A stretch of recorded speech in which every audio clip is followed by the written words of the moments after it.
here at the Equip headquarters, which is what GIE is going to change. GIE plus Expo plus HNA, Hardscape North America, Green Industry Expo, is now changing its name to this freaking guy here. I chose out of it. That's good because I want you out of it. There you go.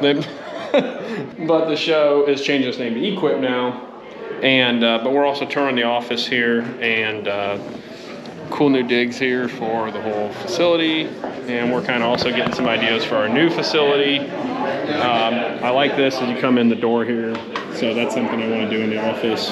Right, Britt, Auman Worldwide right there, that kind of deal. Blake Albertson here. Brian Fullerton was around here somewhere, as you saw, but Paul Jameson there, Naylor Taliaferro, so a whole bunch of guys here doing some cool stuff. We'll go out front to the street view here real quick. Murals on the wall here. I like that concept. Kind of a big, probably going to be maybe a boardroom kind of deal. So very cool, very cool. What's up, everybody? We're here on 4th Street Live. Lots of yelling, lots of stuff going on. They're for sale in the back of the big bowling tent. We're going to give one away right that freaking guy, whatever. We're going to enter right now. And here's how you're going to do it. Ignored me for Brian. But they got live shows. We're going to give you a couple songs to go to Facebook and find our Facebook page. Hey folks, we're in here at the show. Andy Mulder, he's following me around, won't leave me alone. And Brian Fullerton, follow me around, won't leave me alone. My wife, whatever. Just got in the show here. It's awesome. There's so much to do. Looking forward to getting you stuff, footage of that. Yes, that is smart, by the way. And lots of cool stuff to check out. It's go down to Texas. It's gonna be awesome. I'll see you around again. I got you. Hey everybody, something I think is really cool here is we're at Bellegarde. This product called Art Form. Large slabs for vertical applications, planters, stuff like that. Neat, good idea. I think Premier Outdoor did something like this, except with like whoever's version of XL slabs. So I think it's a really unique idea. I think that's really cool. So pretty cool thought there. Very modern look, but a good idea nonetheless. Hey everybody, we're checking out trucks here at the moment, and some really cool rig here. That's a cool concept. Never mind my horrible videography skills here. Walking around the show with Andy Mulder here at Mulder Outdoors on Instagram. He just bought one of these trucks for his lawn care crew. I think it's longer, but he totally custom outfitted, fuel tanks, all that stuff. We're not in lawn care anymore, so I don't, you know, whatever. But this, excuse me, this is an interesting concept, and I freaking love it. Cab forward, crew cab, backpack toolbox, you know I love that. Tarp to cover your plants and loads, fold down sides for easy access. Coolest thing ever, Britt, you know I'm nerding out here because I'm going crazy. Pull your buggy and your mini skid steer, mini excavator. I mean, I'm talking micro mini excavator. Park those suckers on here, have your loads of materials in there. You can still get them up in there. But this is seriously something worth considering. You got an autonomous rig here.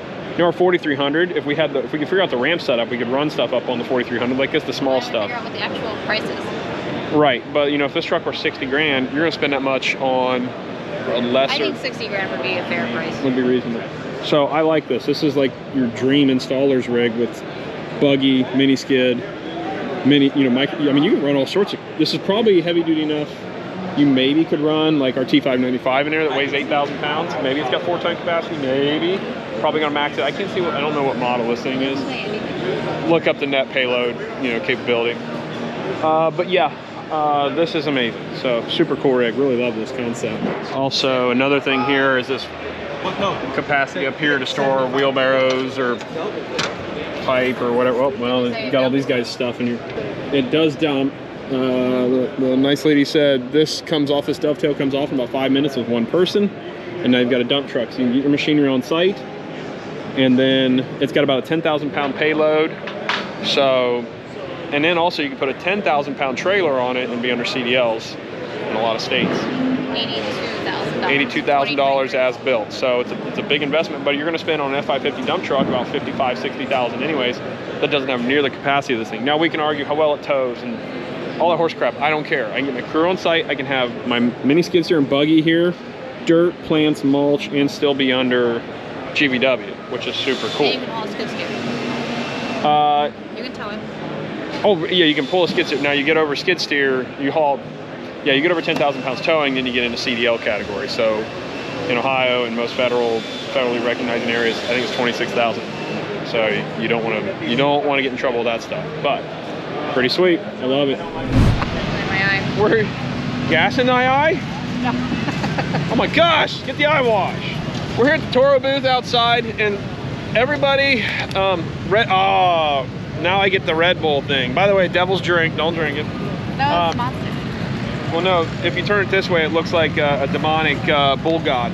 Okay. Anyways, so the thing I keep hearing at the show this whole freaking time is nobody wants to work. But the funny thing about that is there's thousands of people here who are the people that want to work and get something done.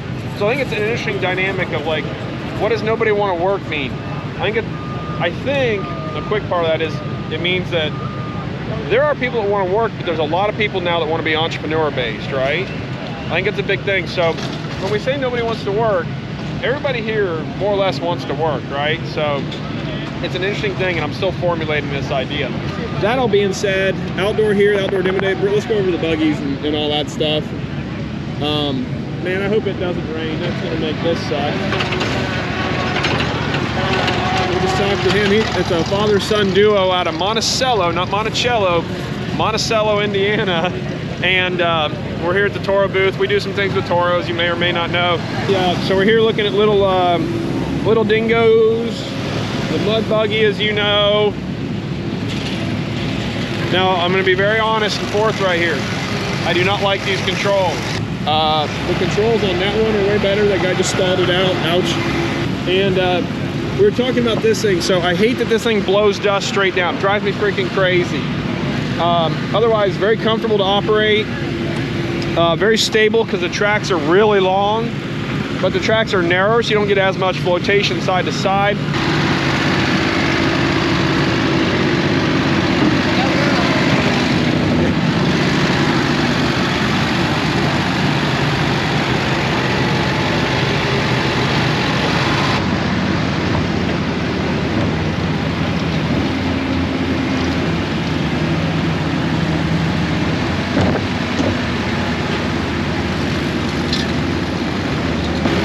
Look at this plane coming in, fighting the wind. Oh, that's wild. Well, Britt, if this thing lands on top of us, I love you, honey. And we love you, kids.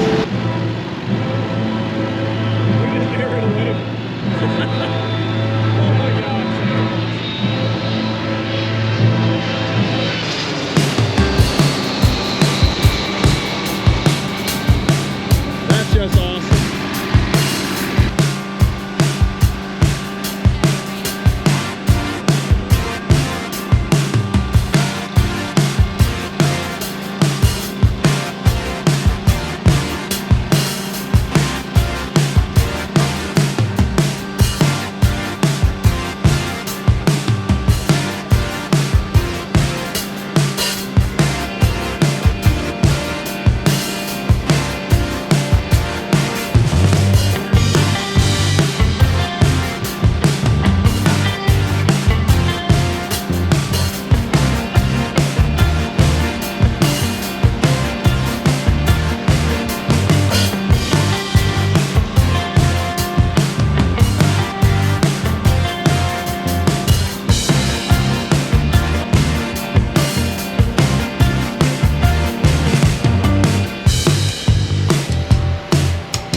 Hey folks, we're here at the Company Cam app, something worth considering for job site documentation. It's a pretty cool thing here where you take photos of your job sites. There, we'll scroll through stuff. It logs them into a project folder, in a project file, any way you want to set it up. It's a really cool concept. And it will geotag, so you know, once you get the job set up, it'll automatically geotag. You can upload these photos to your website. There is so much cool stuff this thing does. And they give away pop sockets, which actually are really usable. I love pop sockets. I'm gonna take one of those for sure. But yeah, they've got a lot of history in roofing, and those kind of jobs like landscaping and hardscaping require a lot of documentation to prove things were done right, and all that kind of stuff. So here they're just documenting, obviously, here at the show. but it's really cool stuff.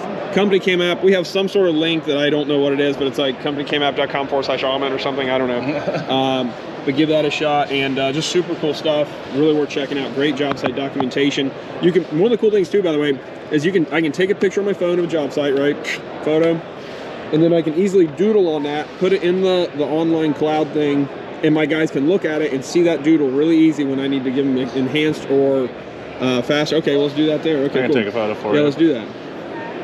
So there's this guy.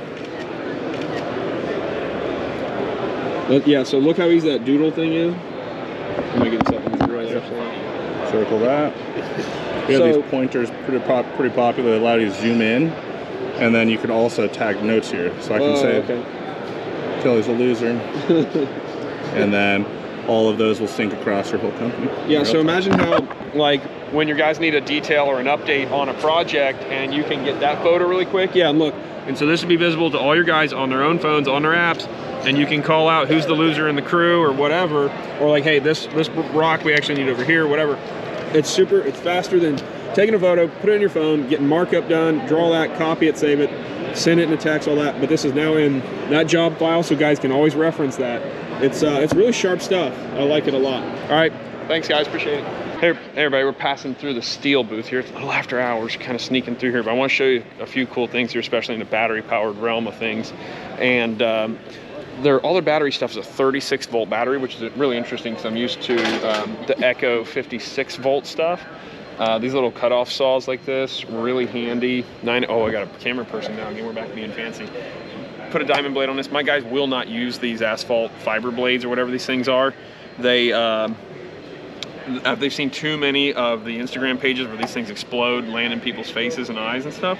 So my guys will only cut steel with specialty diamond blades. Because these things, if they get wet at all, anything like that, they get really dangerous, right? So we put diamond blades on these things. The only diamond blade company I actually even talk to, and even still they can be annoying sometimes, Lattice Diamond, promo code Auman for 20% off the diamond blades. But we got that, but these things are great for quick little score cuts, especially with this small radius blade. You can really easily get a really good radius cut like that. When you're doing that too, by the way, you want to cut outwards on the outside. So say this is the part of the pavers we want to keep. You want to hang that saw out like that at an angle. You don't want to cut like this, because when you butt your banding pavers up to this, there's going to be a big gap. So you want to make sure that saw is cut out like this. And that gives you that overhang that now allows you to butt your pavers up nicer and cleaner. So that battery pack goes in there. That's real cool.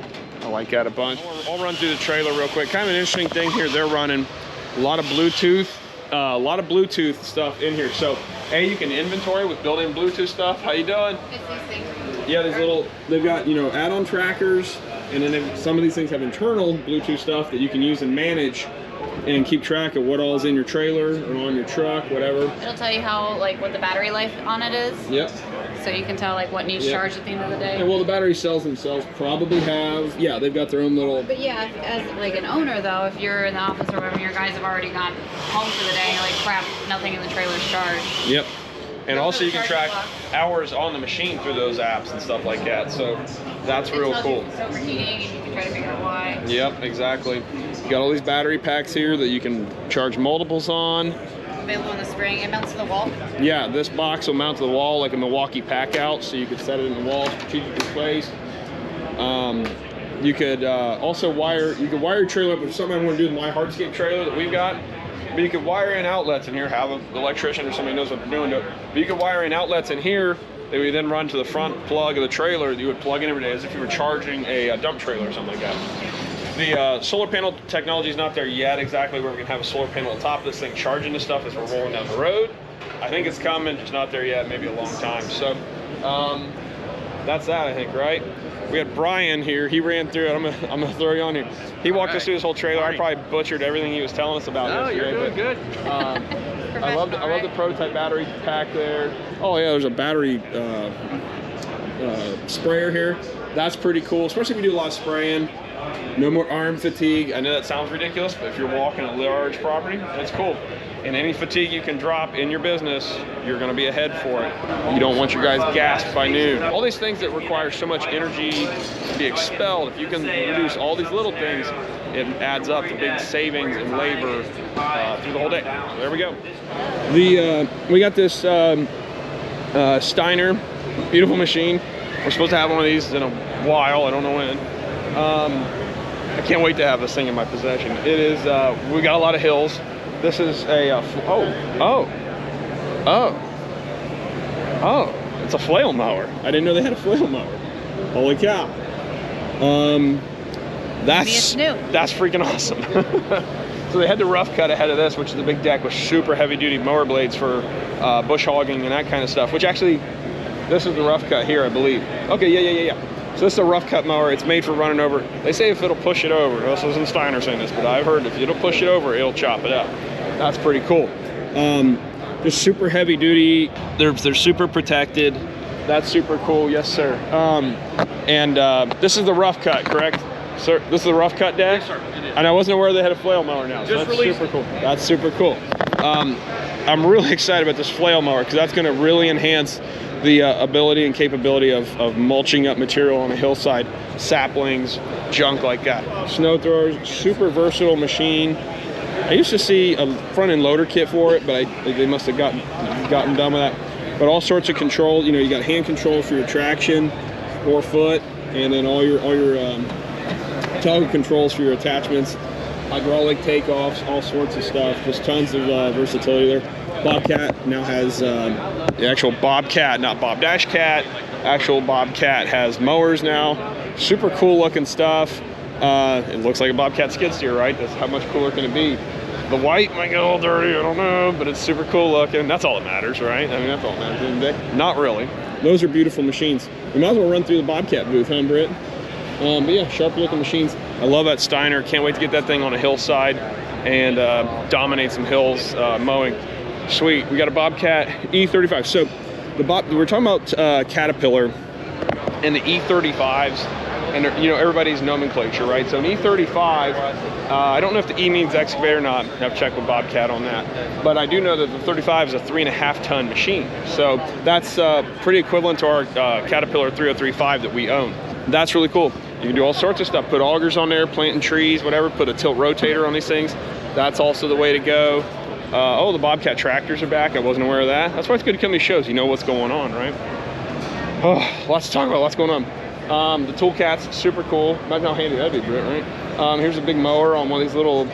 That seems like not possible, but I don't know.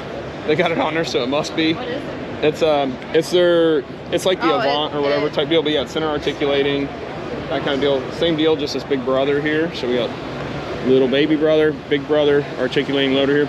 T66, which is the equivalent of our Bobcat T595. We might already talk about this, I don't know. We did. They took the steel mesh out of the sides. That's really cool. It's essentially bulletproof glass, so far as I know. It's probably not bulletproof. They told me to that. They've given it a little more room here, so the boom can be up just a little more, and you still open the door, narrow the door to get it, get it that way.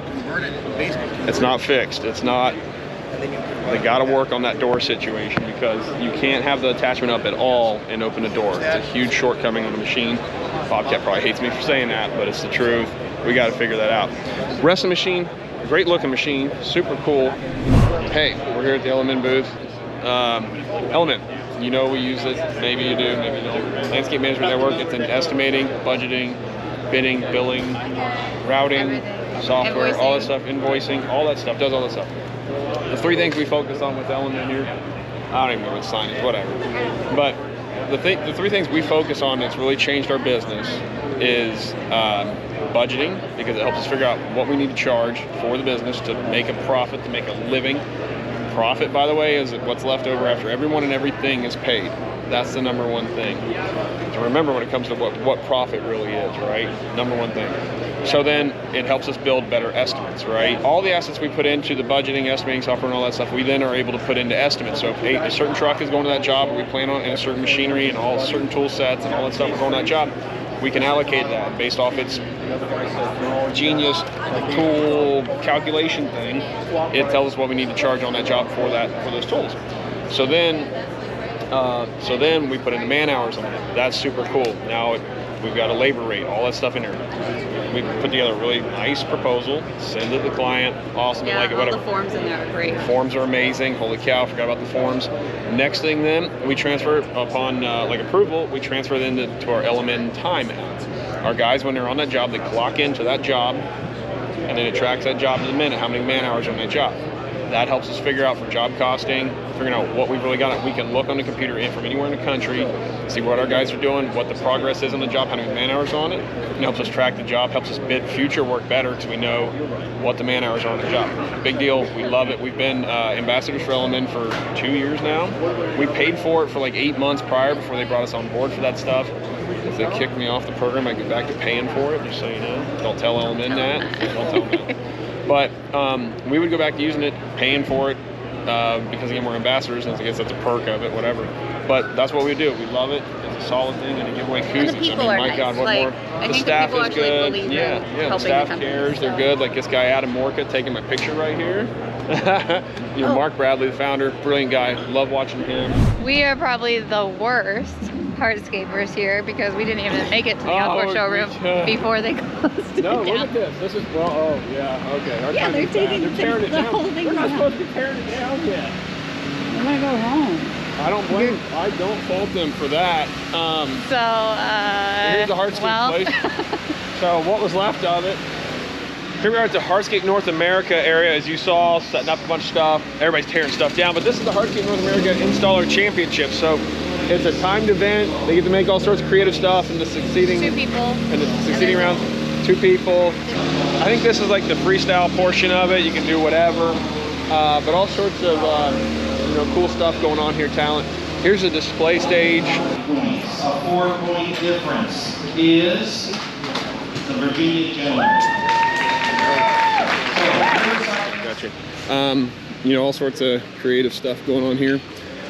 Setting on sand here to ICPI standards still. Oh my gosh, yeah, look at that.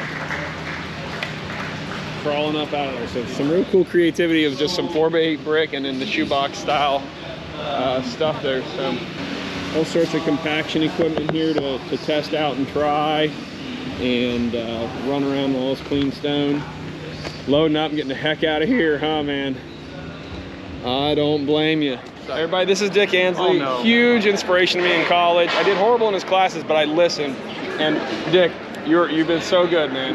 He's a registered landscape architect, mind you. All sorts of accolades. Brilliant man, contractor for a long time. Fullerton, you've got to see the man that's responsible for a lot of my madness. This is Dick Ansley, professor of mine in college. I want you to actually send me Everybody. your link for Mike Rowe, because I told my chairperson about it, and he loves Mike Rowe. Okay. It was on my Twitter ages ago, and it's gone. And Okay. So send me the link so I can show it to my I'll chair. send you the link. Okay. Yeah. Listen, you teach him, and then he teaches like guys like me. I know. I'm telling you, we really appreciate it. We showed landscape contractor in the classroom. Yeah. I have to make him go to his website and check him out. Yeah. Tell him to spend the I just got to get you on the $250. podcast. I want to get you on the podcast when you can, Dick, because you got so much Well, great I was going to information. call you. I veered off. You don't want to videotape this. But guys, this is the guy that made me as crazy as I am about landscape stuff. So thank you, Dick. I'm sick and tired of hearing I'm not sick of hearing it because I don't hear it, and that's the problem I've got with it. All over you see this: fail often, fail hard, fail a bunch, fail. What horse crap that is. I hopefully can get this really turned on where I'm just like, I am so annoyed and sick of hearing this fail often and fail hard nonsense. And let me just jump ahead and say what the premise of this, my premise is. It should be try hard and try often. But we shouldn't just encourage failure. What we should encourage is don't be afraid to fail if you try. See, I think that's what it encourages. I don't care. Okay. I don't like it, and I think for everyone, we've had this conversation multiple times now, and I think Caleb just takes it too seriously. like I do most things. Like but he does everything.